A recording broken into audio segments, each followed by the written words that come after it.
You want to tackle some Latin? All right, so let's do the Latin one. Here's the thing. In simple Latin, you pronounce every single syllable. So that's the general rule. And so just do the best. Don't worry about it. And just every single syllable. Ave Regina Celorum.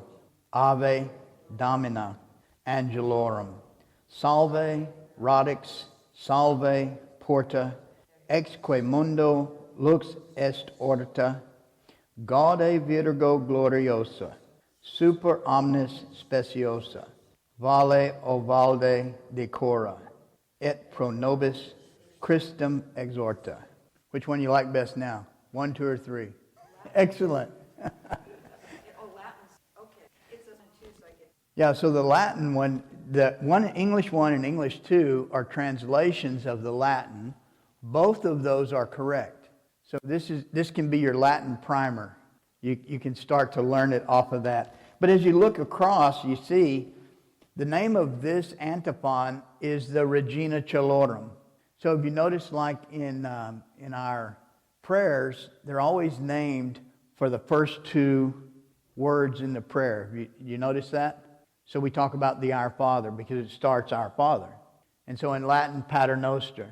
And so it's Our Father, but in Latin it's reversed. Pater is Father, Nostra is us. So Our Father. So you can pick up, this is not as hard as it is. Latin is one of the easiest languages there is. There's only about 10,000 words in the vocabulary. That's it. And then there's variations on those words. So the limited vocabulary can work one of 2 ways. It can be very precise, but when we start to translate it, it can also be very translator manipulative. It's open to manipulation. Because English 1 and English 2 say the same thing. They're both accurate translations of the Latin. But do you see the difference between the 2? So what would you attribute? Let's read English 1. Hail, O Queen of Heaven enthroned. Hail by angels, mistress owned. Root of Jesse, gate of morn. Whence the world's true light was born. Glorious Virgin, joy to thee. Loveliest whom in heaven they see. Fairest thou where all are fair. Plead with Christ our souls to spare. So you see there's an obvious, the translator is wanting this to be in verse form. He's wanting there to be a rhyme, and he gets it done. He's true to what the Latin says. Now let's go to English 2. Hail, O Queen of Heaven, hail, O Lady of Angels, hail thou root, hail thou gate, from whom unto the world a light has risen. Rejoice, O glorious Virgin, lovely beyond all others.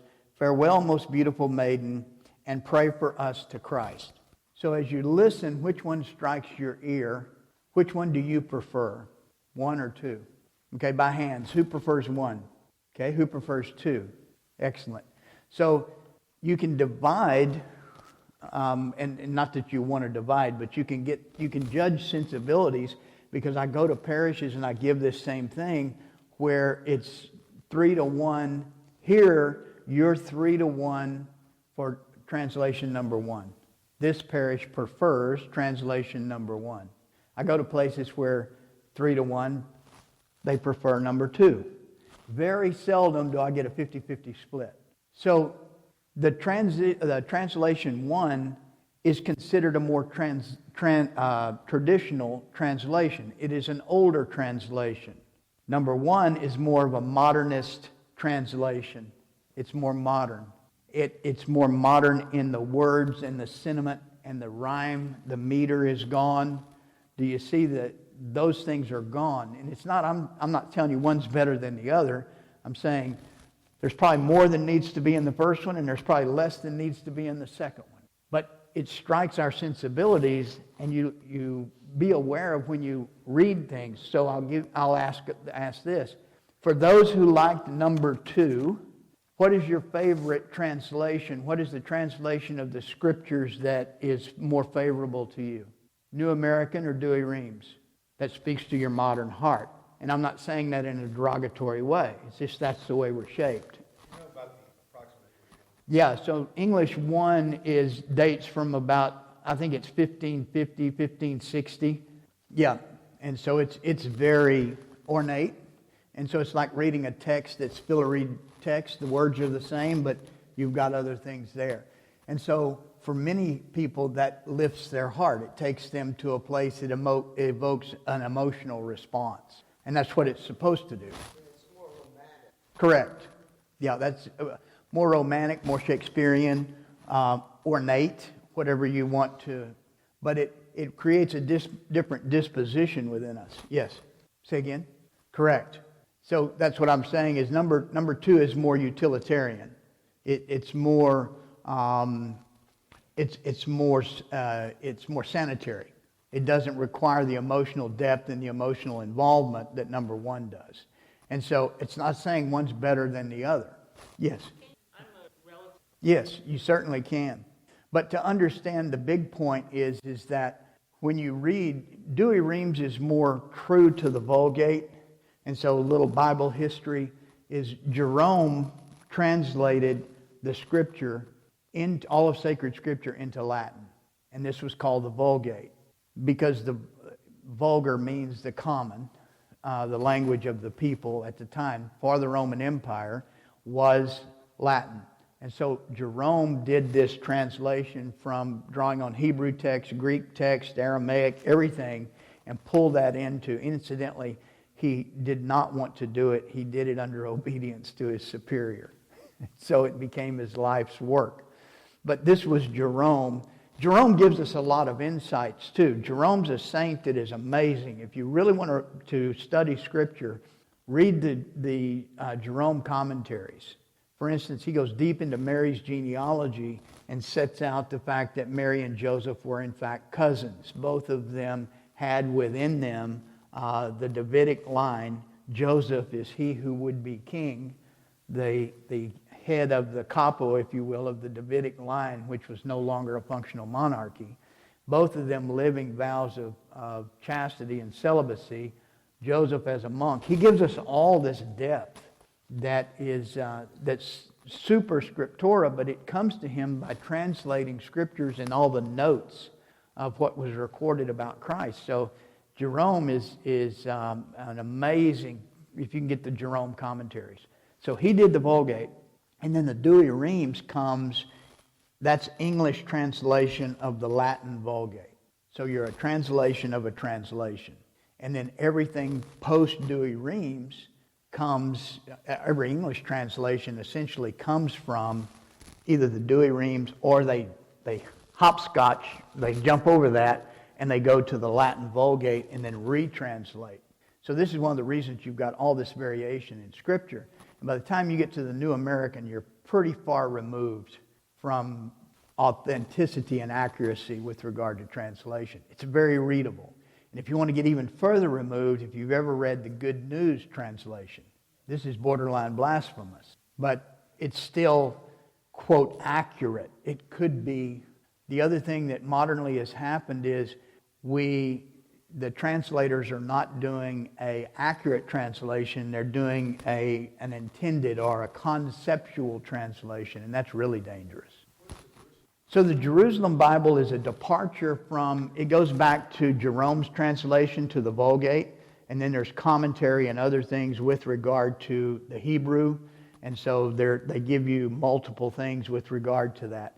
I find the Jerusalem Bible to be informative in places and onerous in other places simply because it's too much information. It'll lead you into, this could mean so many different things. Does that make sense? Yeah. And so, too many cooks in the Jerusalem Bible. There were just too many cooks in the kitchen. You had 140 some odd linguists. Among them was J.R.R. Tolkien, who are all contributing to this. And so anytime you have something by committee, it's not good. King James was by committee. And so the way they did the King James translation is King James ordered a Bible because England was illiterate. He ordered a Bible translation which could be proclaimed. And so it was very Shakespearean. It was very romanticized because it was meant to be proclaimed. And it was meant to be theatrically proclaimed. And so the King James, what they would do is they would meet every day. Each one of them are doing these verses, and they would meet and they would read to each other and say, which version do you like the best? Which one has the most appeal to the ear? And so, I'm sorry? John And so this is where you get off. But the reason that we're going through this little exercise is it gives you an idea of how things can be shaped. Now let's come back to the term grace. Seems like a pretty simple term. It is not. When we first started this week talking, we said we're going to, for the purposes of our discussion, we're going to define grace as the medium of communication between the creature and the Creator, and it comes in 3 levels. Do you remember that? So I want to call you back to that, because you can find definitions of grace that vary dramatically by authors. Less so in traditional authors of the Catholic Church, but the more modern you get and the more the Protestant influence comes in, then grace starts to be described as all kinds of things. So if you want to look at what did we traditionally say or use the term for, it was this medium of communication, this relationship between God and humans, God and angels for that matter, but God and creation that goes back and comes from creation. So that when the Creator brings forth creation, there's this medium of communication or relationship. And then it's formalized and perfected at various levels. You remember that discussion about the beckoning, the actual grace? And then we go to the grace that's received through the sacrament. That's a conformity to God through the governance of the church. And then sanctifying grace is that grace which makes us pleasing. Sanctifying grace can flow through the sacrament, but it's not limited to the sacrament. And so you see how quickly it can become complicated. That's why we wanted to make it very simple, is that grace, as simple as we can, grace is that medium of communication between creature and Creator. All to set the stage and to understand that everything that we've been talking about is in light of spiritual warfare, is in light of this is how we become vulnerable to the adversary. And so we've talked about plan A all along. And then to the extent that you depart plan A, this is the extent to which you're vulnerable to the adversary. And it doesn't have to be mortal sin before you're vulnerable to the adversary. Somehow or another, we picked up this idea that as long as I'm not in mortal sin, the demon can't touch me. And that's not true at all. And so to understand everything that we've been talking about is all in the context of spiritual warfare. How do we become vulnerable? And people say, well, what happens if I do this? The universal answer is whatever you choose to do, you will answer for. It's the Athanasian Creed. At the end of time, man comes before Christ and gives an account of his life, what he did and what he didn't do. He will not have to account for the sins which were confessed. He did the penance and he received the absolution. There's still the temporal consequence due to the sin. There's still the purgative penalty.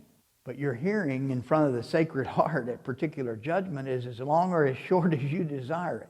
If you come free, clear, apostolic pardon, receive last rites, and you appear before our Lord, you're not going to be arguing, well, it wasn't really as bad as you thought, Lord. Let me explain. When you appear at particular judgment, are you going to want to have a legal proceeding, or are you going to want to say mercy, mercy? It's up to us. I mean, you're going to answer for what you do. If you look at confession as a dress rehearsal for particular judgment, it really helps you get things into perspective. If you find yourself explaining any behavior to a priest or explaining anything that you did, this is why I did this, you're missing the mark and you are vulnerable.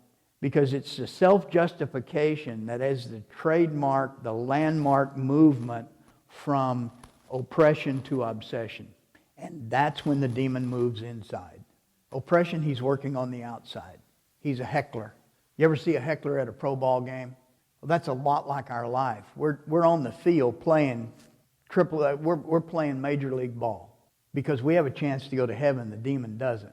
So let's say you're playing third base. The demon's the heckler. He's in that first row. What's the main difference between you and him? He cannot ever be on that field. He'll never have the opportunity for redemption. He'll never have the opportunity to go to heaven. And what he's going to do is he's going to focus on when you make a mistake, you miss a ground ball, you make an error. He's going to tell you about it. The worst thing you can do is acknowledge him. No matter what he's hollering at you, bum, you shouldn't be here, all these things. The moment the baseball player looks up and makes eye contact and responds to him, Now the heckler's on top. You see it? And so in that moment, the ball player lets him inside. It's the same with the demon. He's on the outside. He's heckling you. He's harassing you. He's doing these things. But the moment you acknowledge him and start the conversation, now he's on the inside. This is Eve and the serpent in the garden. If she had picked up a stick and just whooped him, it'd all been done. It would have all been done.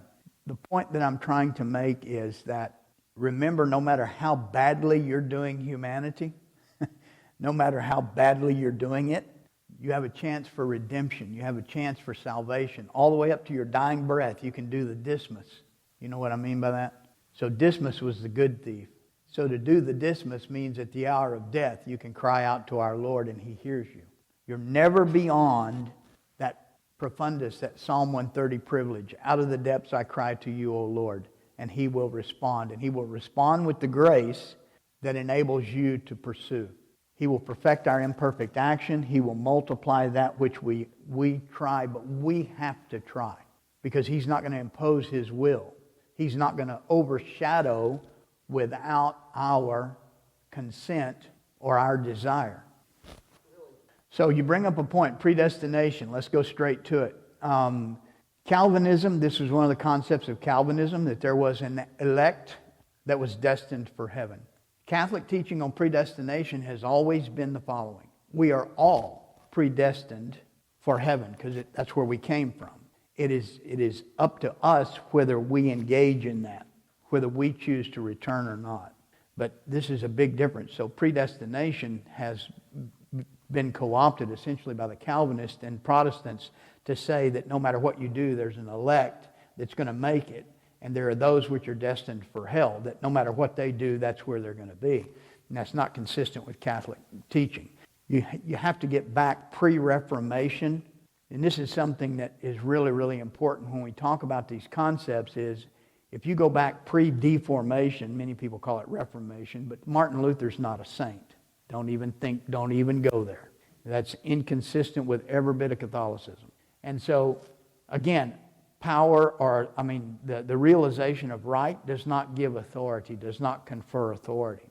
But when you go back pre-deformation, pre-1500, you get a totally different look at the faith. This is one of the reasons that the patristics, the church fathers, the early doctors of the church, even those up through about 1600, are largely discounted by modern theologians and modern Catholics. If you've ever been through any kind of formal formation for the church in the last 20, 30 years, those sources are not ever referenced, or very seldom referenced. But we proclaimed our faith before 1500. After 1500, we apologize for it. We try to defend it. And there's a big difference between defending faith and proclaiming faith. And this really became apparent to me when I developed a talk for a parish and a group of people on four last things. Prior to 1500, the way we wrote about the four last things is totally different than the way it was written about post 1500, because after 1500 we were trying to defend it. Before that, we just simply proclaimed it. Correct. I didn't catch the last part. So with regard to religious education, you're giving them the foundation, and so what you don't want to do is put them in a situation where you got to work on the faith as a concept, as a monolithic thing that is unassailable, rather than a piece together. Correct. And so I think that two things with regard to apologetics that we've noticed is, the first one is you can't proceed on a false premise. And so the false premise is that we have to defend the faith rather than proclaim it. For instance, if someone says, why do you believe whatever, fill in the blank, then the question is, why do you not? Because this is an element of our faith. It's always been an element of the faith. It's always been part of the church. It is you who are inconsistent. If you claim to be Christian for however many centuries, that included this belief. Now you don't have it, so you tell me why you've departed.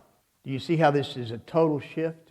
It is an absolute total shift, and we can do it with any topic. I'm happy to role play it with you. Yeah, proclaiming the faith. Correct. Yep. And many people will say, well, it's called apologetics because the apostles taught it this way. No, they didn't. No, they didn't. Look at Peter. If you want to talk about how did the apostles teach the faith, once the Holy Spirit finally kicks in, he appears before the Sanhedrin and said, you killed him. Does that sound like apologetics? And so when you appear before a Protestant, you say, you deny his real presence. You tell me why you deny his real presence. I don't have to tell you why I think he's there. He is there. He's not there because I think he's there. He's there. Why do you not believe? That's what apologetics looks like if you're going to do it like the apostles. And you'll also be treated like the apostles. They'll kill you. Thanks be to God. She didn't know she was lost. So my grandsons, I love teaching kids the faith because they come up with all these things. And so I got to tell you a couple of stories, of grandson stories. So the first one is he's learning the Our Father. And so we had a dish in our house. Valerie would make homemade bread and homemade beef gravy. And we would have something called gravy bread. And so that was a big treat. And this kid loved it. And so he's doing the Our Father. Our Father who art in heaven, give us this day our gravy bread. So he and his brother give us another good one, is they're learning the Christmas carols. And so they're standing there side by side, and they got these angel faces, and they're looking up, eyes closed. Brown young virgin.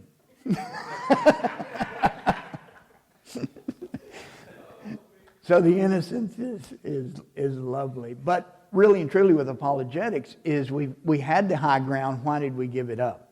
And so we see this repeated over and over in our faith practice. And the reason we give it up is because the demon steps up there and challenges us, and we're not strong enough to say, look, I don't have to explain it. I simply have to obey it. I don't have to be able to tell you all the metaphysics. I don't have to be able to tell you all the theological and philosophical points. All I have to do is believe it. What we lost was disposition. What we lost was disposition. And it's not a superior disposition. It's a solidness and it's a conviction of the faith. Boniface. Boniface or Boniface. And, yeah, and so this is Boniface or Boniface as they call it. And so he's killed for that. The thing about it is we've got to understand that is our lot. We're going to die anyway. The thing is Boniface had died cowering in a cave, you'd never know him. So we're going to die anyway. The question is it going to count for anything? And so the adversary, again, in light of grace and in light of ordering ourselves to these things, is when we confess Christ. This is a form of martyrdom. It's funny, you can ask confirmation kids, how many of you are willing to be martyred? Man, they're all ready to be martyred. How many of you are willing to be humiliated? Well, not quite so. And so it's that conformity to God's holy will and the confessing of Christ no matter what it takes. That's pretty much what makes you impervious to the adversary. It is confessing Christ. It is being true to your faith and uncompromising. That's what makes you impervious to the adversary. It depends. And so here's the thing, is look at society today. You can access things on the internet that will make your blood boil, curdle your hair, it'll do all kinds of stuff. Do you go there? No. And rightfully so. But we look at the news, we look at other things that we know are going to bring about a compromised emotional state. Why do we do that? It's a form of self-harm. And so that's going to open the conversation today. Well, let's work off our handout. So look at your faculties of the human person, because what the faculties of the human person talks about is how to reorder ourselves in right order. And so this is a simplification of St. Thomas Aquinas' teaching on the faculties of the human person, how we're supposed to be organized, how we're supposed to be ordered. And so I want to draw your attention, first of all, this is a very busy chart, so try your best to focus on just this part we're talking about. So look on the left. You see the Catholic and you see the pagan. You see those arrows are in opposition. This is us in society today. The pagan is ordered from the bottom up, meaning his pleasures come first. The Catholic is ordered from the top down, meaning the intellect comes first. What is the intellect? It's where we know the truth. So for instance, everyone in the world is looking out for number one. Everyone. The difference is, for the Catholic, God is number one. Should be. For the pagan, himself, he's number one. Or for some, the state is number one. You got to figure out what is the primary entity in your life. And if it's anything other than God, you're going to be vulnerable to the extent that it's not God. Let me say that again. Whatever is the priority in your life, if it's not God, you're going to be vulnerable to the adversary to the extent that it's not God. So what are our divisions? We love God, we love our grandchildren, we love whatever it may be. Is that linear? And if it's not linear, then that's going to pull us into vulnerability. The demon may be present to us. Does that make sense? So there has to be this linear order, this vertical relationship.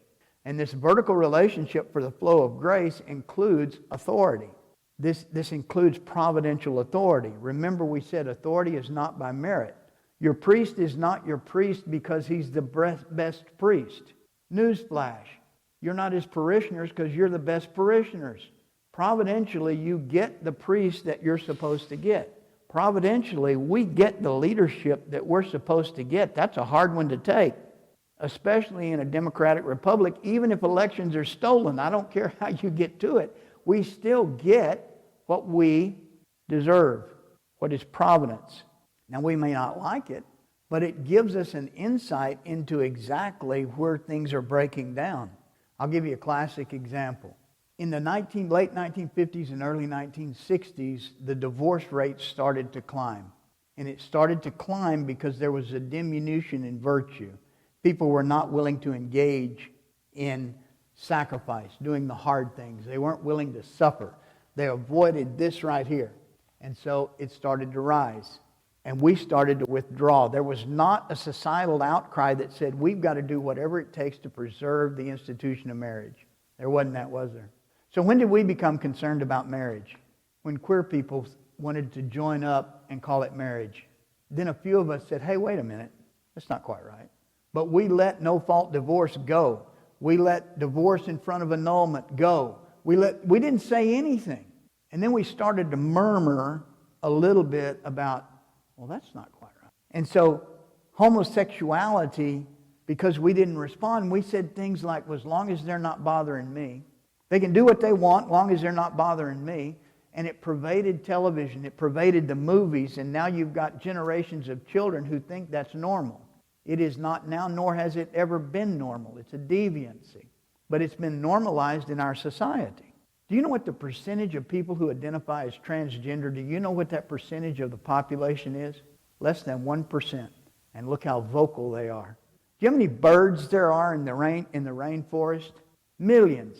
But you're going to see the parrots because they're the loudest and the most flamboyant. That's why these people dress the way they dress and do the way they do. They're outrageous. That someone dressed like that is talking to your children. So here's where we go. We didn't say anything in homosexuality. We're not doing anything about transgender. And there were those who said 20 years ago, if you don't stop this, pedophilia will become legal. Do you know how close that is? Do you know what follows pedophilia? Cannibalism. That's what follows pedophilia. Cannibalism. Have you ever heard the term spirit cooking? Are you aware that there are movie stars and those in Hollywood who are drinking each other's blood publicly? Cannibalism is what comes next. This is a cycle. And the first thing they're going to eat is the children. I'm not making this stuff up. You go back to the Old Testament. You got Sodom and Gomorrah. You got all of those cults that were sacrificing to Moloch, the cults of Baal, the cults of Cana, the cults of Baphomet. All of those, it's the same old shoot 'em up. It's the same demons.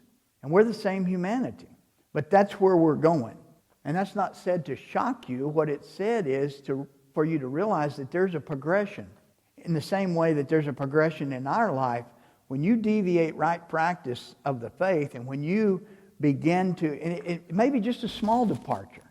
It may begin by finding fault with your father or your mother or your priest or whatever's in a position of authority. When we start to deviate from that authority and resist that authority, we better be paying attention inside to say, okay, is my departure based upon morals and doctrine? Remember, that's always the test. If you're going to disobey or challenge authority, there has to be a moral or a theological, doctrinal precedent. Does that make sense? Okay, so we're not going to stop it. We're not going to stop it. So get that through your head and I think we expend a lot of energy saying we have to stop it. We can't. So this is a cycle that's bigger than us. It's beyond us. And so what our challenge is to remain holy through this cycle, to preserve the faith and the faithful. And if we're fighting among ourselves because we don't like an element of the liturgy, or we're fighting among ourselves because we don't like the way the usher where he seats us, we're getting picked off like fish in a barrel. And so the whole point is we have to examine what's moving within me. How am I vulnerable to the demon working from the outside? Because if I give into that, now he's inside. Once he's inside, it's a lot harder to deal with. But what are the strategies to keep holy is what's happening in the public schools. At some point, it's going to get absurd enough that you're going to pull your children, and then it'll be too late. Because they're no longer educating our children, they're indoctrinating our children. And so this is a consistent barrage against the constructs of family, of faith, all of those things that we're going to have to preserve the faith and the faithful. But this is, again, in light of spiritual warfare. If you see it as spiritual warfare, if you see it as good against evil, then you must respond accordingly. Does that make sense? Because what he's wanting to do right now is fragment us. What he's wanting to do right now is scatter us. Well, you got another cycle to go through. Is right now we're in Egypt because we've been led to this place of prosperity, but it's an evil place. Spiritually, we've been led to an Egypt. There's a place of prosperity, but what are we going to do to leave? There's got to be a pricking of conscience, and it'll get worse before it gets better. Go back to what you're talking about. Okay, so a charism is a specific expression of the communication. And so if you want to look at it, grace as a medium of communication, we communicate all kinds of ways. Singing, poetry, plays, all of these would be analogous to different charisms. Charism, in my mind. Correct. So musical talent is musical talent. That's grace. And then the charism is the specificity. So there's a difference between Isaac Perlman and Beethoven. And so musical talent is the universal concept that they both share. That's the medium. But the specificity of Perlman as a violinist and a cellist is different than Beethoven as a composer and a pianist. Does that make sense? And so the charism, and this is why St. Paul said there's no one greater than another. This is going to be something innate to you where when you're animated by grace, this is what grace looks like in you. But it still has to be given back to God in order to facilitate that medium. Does that make sense? Good. So to the extent that we're giving it back, it's multiplied. Yep. So we're going to be animated by grace, or we're going to be, you can be inspired by the good or the bad. So what is the state of your soul? What is your disposition?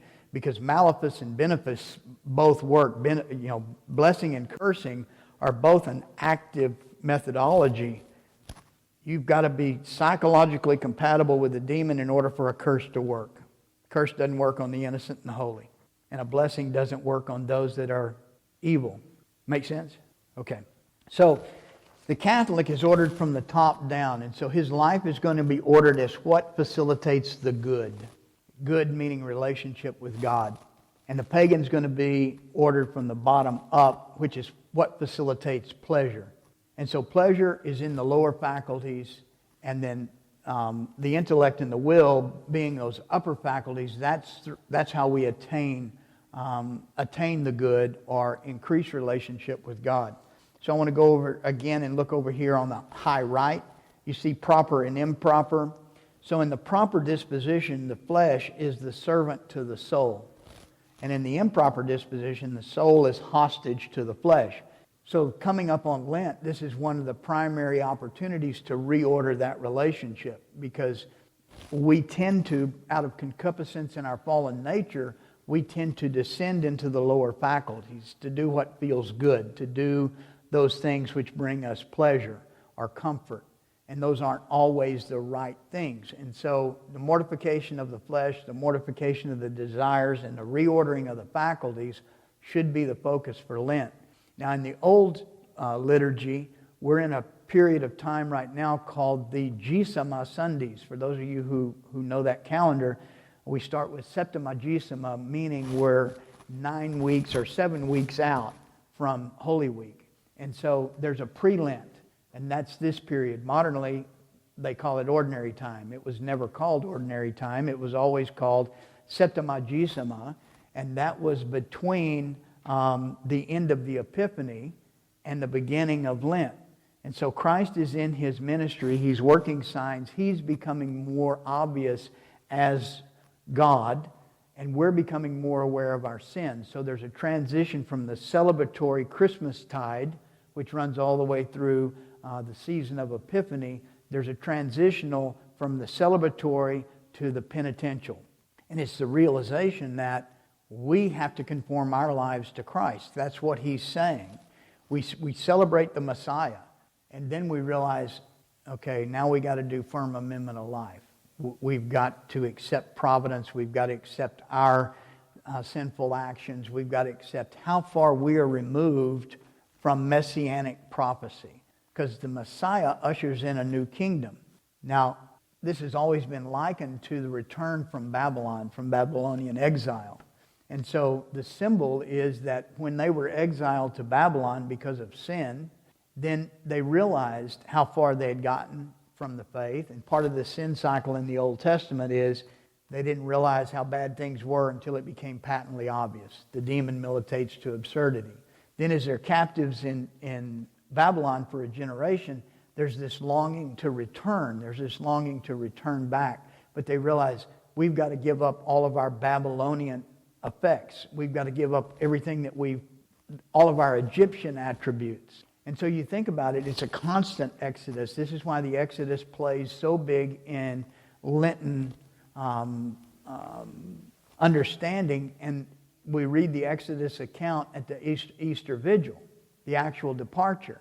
But think about what Lent's about, and what Septima Gisama is about really is, should I stay or should I go? What holds me here? And you can think about it, that all the table talk, we're being so oppressed. Everything is so horrible. We can't practice our faith. And our workload, all of these things, we're being drawn so far out of right relationship. But I got this Egyptian wife. I got these half Egyptian grandchildren. I've got a new chariot in the garage I've just started making payments on. Should I stay or should I go? Does this sound familiar? Because this is playing in our very heads right now. How much do I retreat from society? And then the question they had, what will we eat? What will we do? How will we feed our families? Does this sound familiar? And God's saying, just leave, trust me. Just leave, trust me. He's saying the same thing to us as He was saying to them. And Lent is that decision, we're going to go. Well, Septima Gisama is that discussion. Should we stay or should we go? Lent is next Wednesday. Today is Ponski Thursday, or Fat Thursday. Any Polish? You know what I'm talking about. Then you know what I'm talking about. It's Donut Thursday. So all the pastries and everything, all the sugar, all the flour, all the milk, all the eggs, all the butter, all of that was made into donuts and pastries to eat from now until Mardi Gras, and then we're going to eat all the meat and whatever may be left. And so that the larder is empty. All of this stuff is empty. You remember that was one of the things that the Israelites, the Hebrews, were complaining about when they left Egypt. Oh, we had all this good stuff. And so this is that decision. There's a New Testament analogy to Lent as well. And that is the 40 days that Christ spent in the desert being tempted. And so this is right after He's baptized. This is Him accepting His mission. This is the 40 days, the penitential time. So see the overlay of His 40 days in the desert and the 40 years in the desert that the Israelites did. See that overlay. But also know that God pays off 10 to 1. He pays off 10 to 1. This 10 to 1 theme is constant through Scripture. How many years were the Israelites in Egypt? 470. So they were there 70 years because of the famine. One generation. And then they stayed 400 years after they should have come back home. How many years were they in the desert? 40. 10 to 1 payoff. Do you see it? It's a 10 to 1 payoff. When He asks you to tithe, how much is that? 10 to 1. Do you see?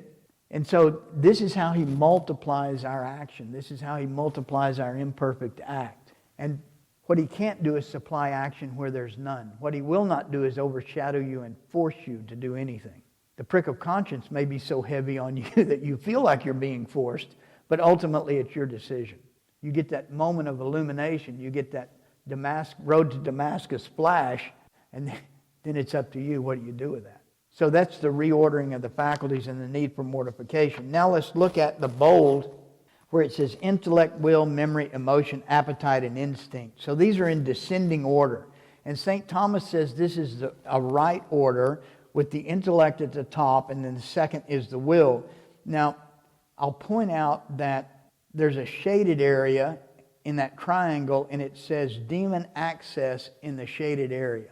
What that means is the demon can be directly present to your memory, to your emotion, to your appetite, and to your instinct. And the further down this gradation you go, the more present he is. Because we're more down into our flesh, more down into our humanity. Does that make sense? So we're going to get there. What you're talking about is the memory-emotion interface, and we're going to talk about exactly how the demon is present. But the first, primarily, I'd like to make a couple of observations. And the first one is that modernly what's happening is the society, St. Thomas said, if these faculties are disordered or inverted, or to the extent they are disordered, that's the degree of insanity or lack of mental health defect that we are living under. Because only when they are rightly ordered are we mentally healthy, are we sane. Because then the faculties are operating correctly. And so to the extent they're disordered, so by that definition, society is insane. Because we no longer think, we feel. And we base all of our decisions on how we feel. Have you noticed that it's almost impossible to have a civil discussion with anybody? It immediately goes to emotion.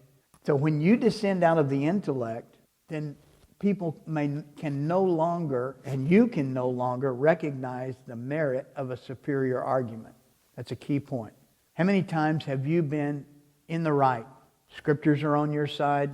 Everything the church says is on your side.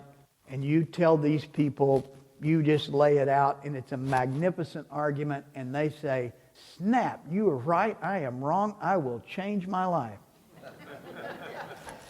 Ain't happening to me either. So what happens is once someone loses right order and they lose the rational quality is the intellect and will working correctly ordered and in concert. That's right reason. That's the rational quality. Once they lose that, once the intellect and the will lose the primacy or the high position, they are de facto irrational. So we say things like, mass murderer killed 30 people. Why did he do it? You're never going to get an adequate answer because you're trying to rationalize an irrational act. His right reason is not functioning. And so you see this, the demon constantly wants us to give up the intellect and the will and operate out of our animal or lower faculties. If he can do that, then he's tied both hands behind your back and he can punch you at will whenever he wants to, however he wants to, because you've given up those faculties out of which you pray correctly and you order your life correctly. Because if we're operating out of emotion, this is not a stable faculty. And so the intellect and the will, especially the intellect, this should be a stable faculty. St. Paul tells us that the effect of sin is to weaken our will and darken our intellect. And he's precisely right. So our will is weakened, but it's never totally compromised because it's existing above the flesh, supra-flesh. So let's talk a minute about flesh. The intellect and the will are faculties reserved to the soul. The demon cannot affect the intellect or the will directly. He must affect them through the lower faculties. So starting with memory all the way down to instinct, these are functions of the flesh. What that means is there's a physical component to which the demon can be present. Why is this important? Satan is the prince of this world, and he has demanded the right to sift us like wheat. You go back to Job, you get another rule of terms of engagement or rule of engagement, that you may afflict him in his flesh, but not in his soul, and you may not kill him. And so these rules hold true. We see them over and over, and in solemn session, the demon will admit these are limits that are never allowed. First of all, the demon is the most tightly regulated creature in all the cosmos. He wants you to think that he comes and goes where he wants. He's free. He is not. There are two main constraints on his activity. First one is his fallen nature. He cannot act outside or contrary to his fallen nature. Meaning, he can't be virtuous, he can't be good, he can't do those things. He can't love purely. He can't do these things. He can't even imitate these things. That's against his nature. The second one is that he is relegated by providence. Each and every interaction between the diabolical and the human is relegated by providence, regulated by Christ. What is he allowed to do? Once you get that and you understand that demon is creature, he's not creator, he's not omnipresent, he's not omnipowerful, and he is very, very tightly regulated. Once you understand that, then it takes a lot of his intimidation away. Yes. They do not know the future, but they are the world's greatest actuary. What do I mean by actuary? Say again? Probabilities, statistics. And so they've been with us since the beginning of time. And so they can tell you that when if your wife leaves you for your best friend, you got a 99.9% probability of either wanting to get even, willing to hurt yourself. And so they also know with a pretty good specificity based on your ethnicity, your age, and all of these things, that's going to happen, 36 days after she leaves. And it's amazing. So they're the world's greatest actuary. So it's not going to be physical pain, but they're in a constant torment because they've given up their right order to God in the same way that we've got torment. So let me ask you a question. What does it feel like if you are in a state of sin and you can't get to confession? So it's this perception of disorder. So for them, they're constantly disordered. And then when you overlay a religious context, it ratchets that torment up. The primary torment are various forms of resentment. It's one of the reasons they hate us, is we have the luxury of repentance and suffering in our body for our wrongs. They can neither suffer in reparation, nor can they repent. And that whole sequence of reconforming to God, returning to God, that's closed off to them. So you can imagine what that torment is. So if you look at memory, for instance, memory has a flesh component, and that is, if you know that if you have a brain injury or dementia or various things, your ability to remember things is impaired. So there's an organic thing that can happen that impairs your memory. You can also self-harm. You can also deform your memory. And this is to your question. Every time we've got cross-filing, and so every time you retrieve a memory, whatever your psychological state is when you retrieve that memory will determine whether you see that memory in a positive light or a negative light. And so every time you think of the person who did you wrong, if you think of them with forgiveness and the desire for salvation, then that memory starts to be purified as to something you can give thanks for. For instance, especially a person in a position of authority tells you to do something or imposes a new set of norms or whatever it may be, and you don't agree with it, then you have to think, okay, wait a minute, why am I feeling this offense? And is it bringing an emotional response? Is it motivating me to say something negative about authority? And so this is how you're saying, okay, how is this hitting me? Oftentimes what accompanies that is a whole list of memories. So this cross-filing system is when somebody disrespects me. And so that's an offense you really got to worry about.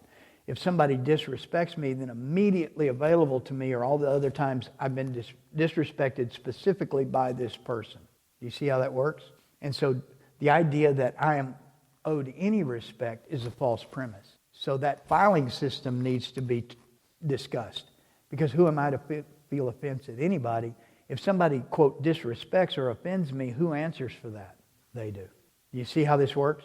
So how many of you have the sibling or know somebody who tells about a childhood you shared that their account's nothing like yours?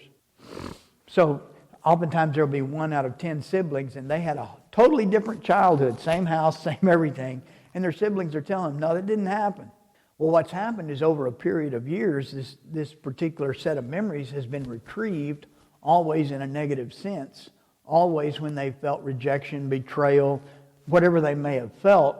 And so now that memory is deformed over time. And the demon will drive that so that whenever anything happens that takes you down into emotion and you're emotionally compromised, then he's going to bring forth, well, look at these files. If you're going to look at that, you need to look at this. So dreams are the least reliable form of spiritual communication because they have a lot of us in them. And so they're the least reliable. To know if a dream is diabolically induced, it will have three properties. Number one, it will be extremely vivid and it will have multi-sensory input.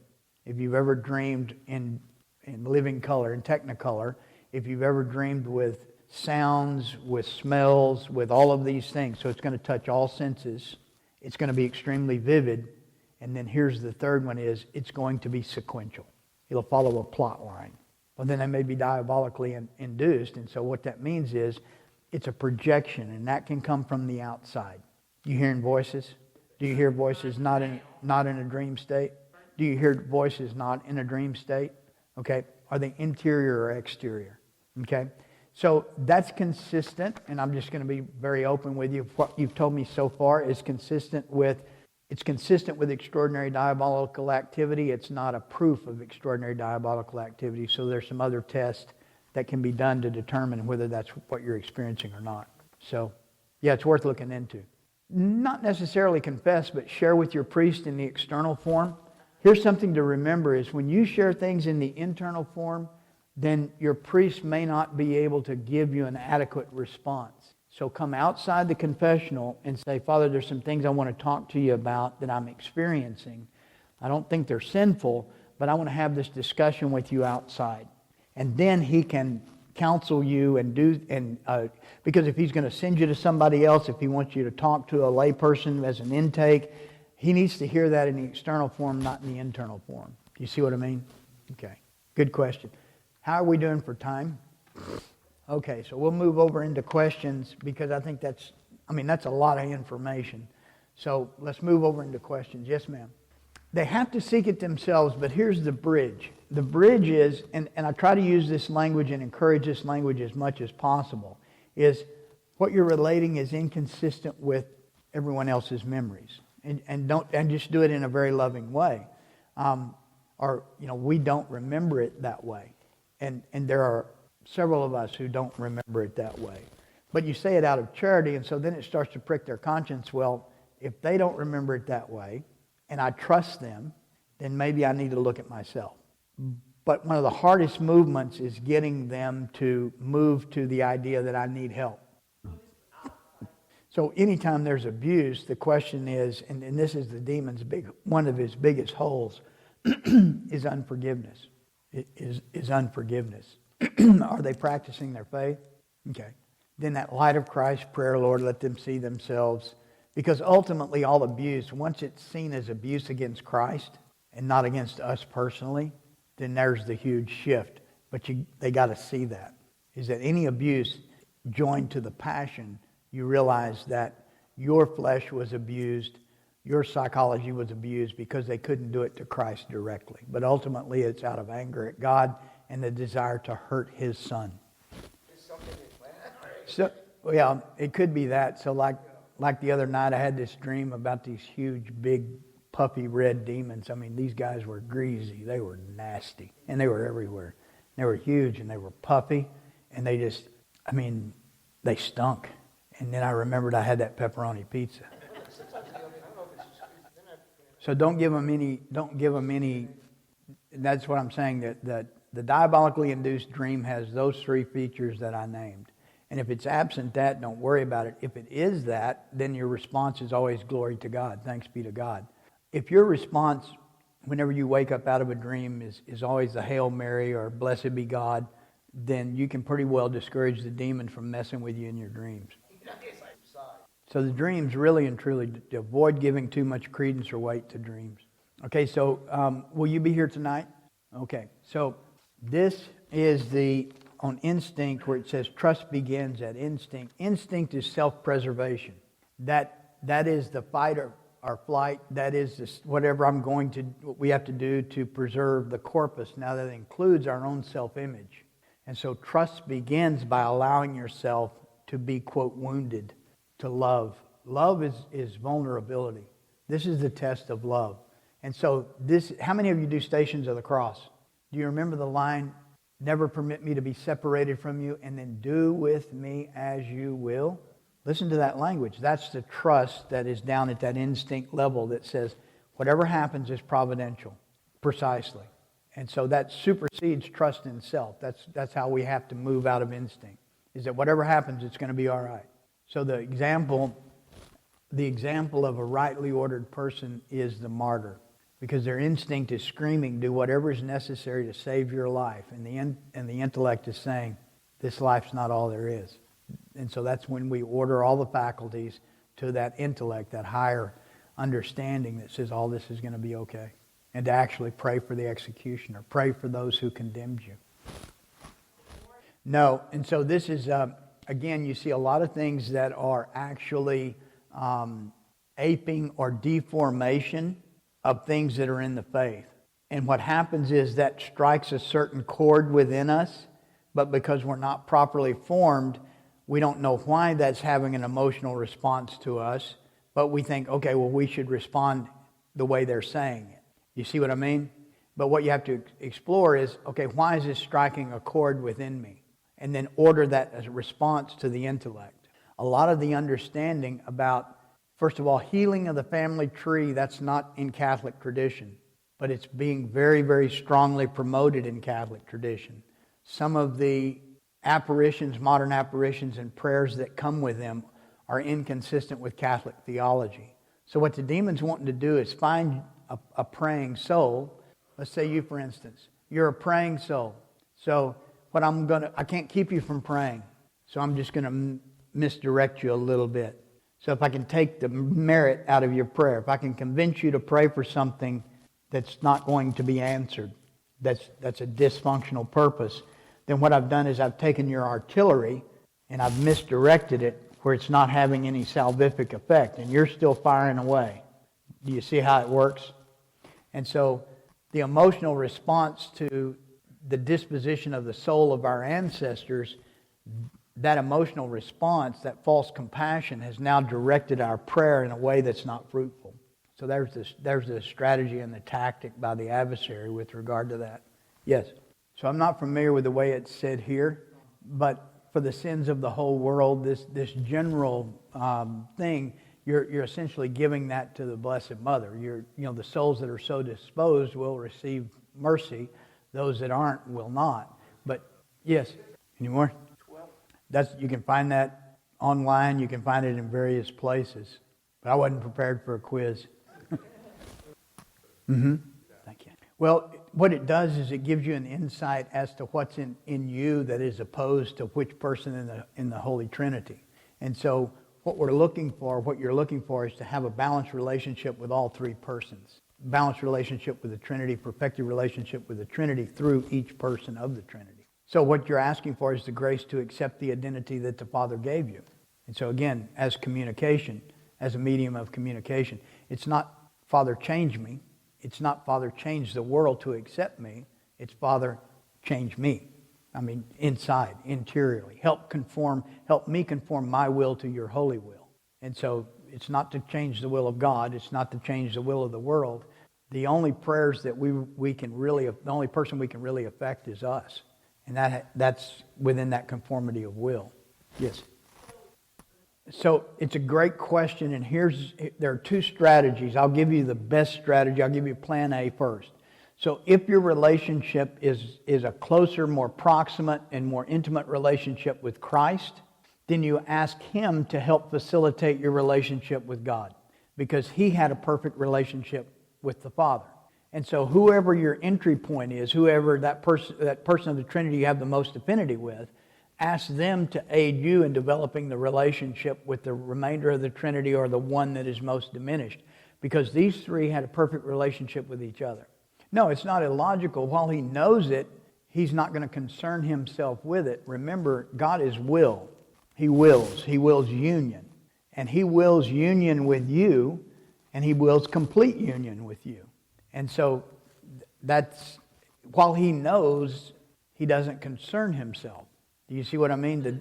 Oh, absolutely, because once you do that, once you acknowledge Him and start to seek Him, now your identity, if you're having identity crisis or any of these things, that just, the grace and to accept how you were made, for what you were made, how you were sent, all of that just explodes. And there's an unbelievable peace and constancy that comes with that relationship with God the Father, is a realization that He fashioned you for a mission. He's fashioned you with a specificity. None of them is one, still getting gold. The thing is, though, I mean, here's another way to look at it, is you want your prayer to not only be heard, but to be in conformity with His will. And so you go to those individuals who are in perfect conformity to His will, which is the Blessed Mother and Christ. And they're going to teach you how to pray. They're going to teach you how to have that relationship with God the Father. You can always try to go directly to Him, but think about the mother being operative in the house. You're a teenage boy, and you've got a very important question to ask your father. And so you're going to go to your mother, and you're going to say, I need to ask him. I need his permission. And she's going to say, okay, I'll make his favorite dish on Thursday night. You wear your suit. You come to the table, and here's what you say. She and Christ perfect your prayer, they perfect your sacrifice, they perfect all of these things. If we go straight to the Father, this is like trying to hang a crayon drawing in the Louvre. Your mother will hang it on her refrigerator. Very much. Very much. So let me ask you a question. I'll push just a little bit. So is this a spiritual consolation or an emotional consolation? So it's very rare that it's both. So here's the test. Do you find yourself praying about the same thing over and over again? Okay, well that's extremely rare. Then it may be spiritual consolation. But it's unusual for it to happen that way. So what you're describing is not the norm. It's certainly not the norm for Catholics. That's fine. That's fine. All right, so there's an antiphon. Remember not, O Lord, our offenses, nor those of our parents. Neither take retribution on our sins. And so this is the universal plea for mercy. That's what this is called, is a universal plea for mercy. It's not saying that we're offering this in retribution for our sins. It's just asking our Lord not to call us into account. Remember not, O Lord, our offenses nor those of our parents. Neither take retribution on our sins. And so it's saying, Lord, don't take into account my past, the sins of my parents, nor my sins. I'm coming to you in a situation of penance. And so it's the penitential psalms are the doing of penance. It's the conforming of our mind through the psalms to the need for penance and the need for mercy. And that those two are joined. So St. Thomas says that justice without mercy is cruelty, and mercy without justice is disillusionment. Mercy and justice are joined. Sure. Any more? What's our time? Going once? Doctrine. I would read the confessions. I would start with the confessions of St. Augustine, or Augustine. Yeah, the confessions. He wrote a bunch, but the confessions I think would be a good place to start. Any more? Going once? Going twice? See you tonight. Thanks. I've got a question for you, Dr. Floyd. Okay.